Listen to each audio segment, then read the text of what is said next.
আপনাদের স্বাগত জানাই। আমি আমার কথা শুনবার জন্য, আমার রাজনৈতিক বিশ্লেষণ শুনবার জন্য। আপনার পছন্দ হতেও পারে, নাও হতে পারে, কিন্তু শুনবার জন্য আগে ধন্যবাদ। বাংলাদেশের রাজনৈতিক বাতাসে যেন এখন শীত গ্রীষ্মের একটা খেলা। কখন যে গরম লাগবে আর কখন ঠান্ডা সেটা বোঝা যাচ্ছে না, কারো পক্ষেই সম্ভব হচ্ছে না সেটা বোঝা। শেখ হাসিনার পতনের 1 বছর পরেও নির্বাচন নিয়ে ক্যালেন্ডারের হিসাবে যেন দেশের সবচেয়ে জটিল গণিত হয়ে দাঁড়িয়েছে। কেউ বলছে ডিসেম্বরে ভোট হোক, কেউ বলছে সময় দাও সংস্কারের জন্যে, আর কেউ চুপচাপ বসে দেখছে কে আগে হারে কে জেতে। এর মধ্যেই ফেব্রুয়ারির কথা সামনে চলে এসছে। এই বিতর্কে সবচেয়ে বেশি আলোচিত নাম ডক্টর মোহাম্মদ ইউনূস, নোবেল জয়ী এই অর্থনীতিবিদ এখন দেশের অন্তর্বর্তীকালীন প্রধান উপদেষ্টা। দায়িত্ব নিয়েছেন ঠিক সেই সময় যখন সরকার ছিল স্তব্ধ, প্রশাসন ভেঙে পড়েছিল, আর জনগণ ছিল বিস্মিত এবং বিক্ষুব্ধ।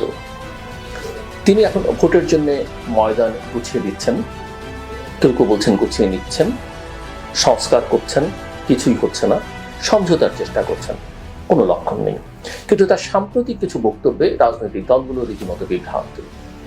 বিশেষ করে জাপানের টোকিওতে দাঁড়িয়ে যখন তিনি বললেন ডিসেম্বরে নয়, ভোট হতে পারে জুনে, তখনই যেন ঘরে বাইরে শুরু হলো জল্পনা কল্পনা।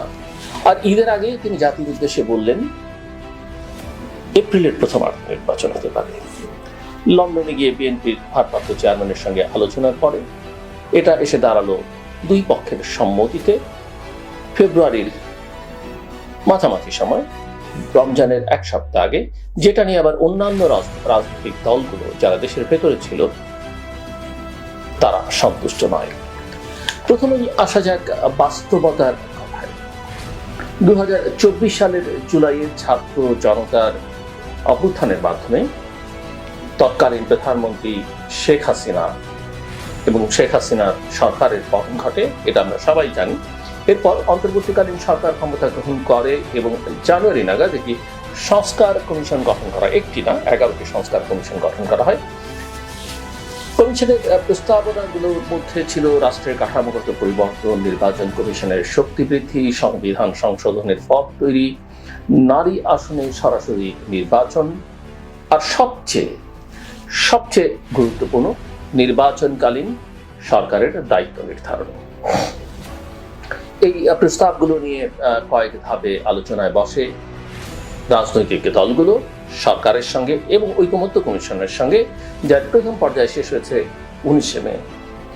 জুলাইয়ের মধ্যেই একটি সম্মিলিত জুলাই সনদ চূড়ান্ত করবার লক্ষ্যে এগুচ্ছে কমিশন। কিন্তু এই সময় নির্বাচন নিয়ে দিনক্ষণ ঘিরে শুরু হয়েছে রাজনীতির নতুন থ্রিলার। বিএনপি এবং তাদের মিত্ররা ডিসেম্বরে নির্বাচন চেয়েছিল।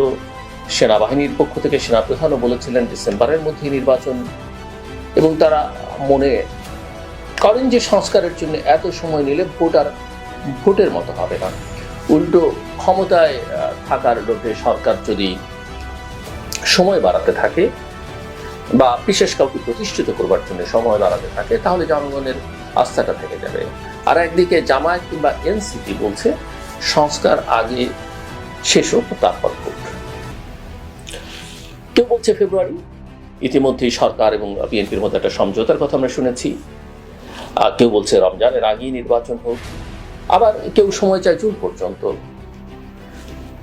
আবার কেউ বলছে শেখ হাসিনার বিচার আগে করতে হবে, সমস্ত সংস্কার শেষ করতে হবে, বা প্রধান সংস্কার শেষ করতে হবে, তারপর নির্বাচন।